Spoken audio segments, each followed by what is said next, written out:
নমস্কাৰ। শব্দৰ কল্লোল। যি মাতৃয়ে সন্তানক সৎব্যক্তি হ'বলৈ শিকায় তেওঁ আচল মাতৃ।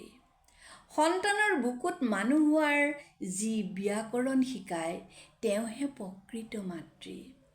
ভাল ব্যৱহাৰ, সুমধুৰ ভাষা, নম্ৰতা, শিষ্টাচাৰ, নিয়ম শৃংখলা, ধৈৰ্য, কৌতূহল, আনক সন্মান কৰা, বেদ, উপনিষদ, মহাকাব্য আদি ধৰ্মশাস্ত্ৰৰ শিক্ষাদান কৰা, অহংকাৰ শূন্য কৰা, দায়িত্ব আৰু দায়বদ্ধতাৰ শিক্ষাদান কৰা, পৰোপকাৰ, মানুহৰ লগত মিলাপ্ৰীতি আদি বহু কথাৰ জ্ঞান, ব্যৱহাৰ, শিক্ষা গ্ৰহণৰ গুৰুত্ব জীৱনৰ অতি গুৰুত্বপূৰ্ণ অলংকাৰ বুলি মন মগজুত স্থাপন কৰিব পৰা গৰাকীয়েই প্ৰকৃত মাতৃ।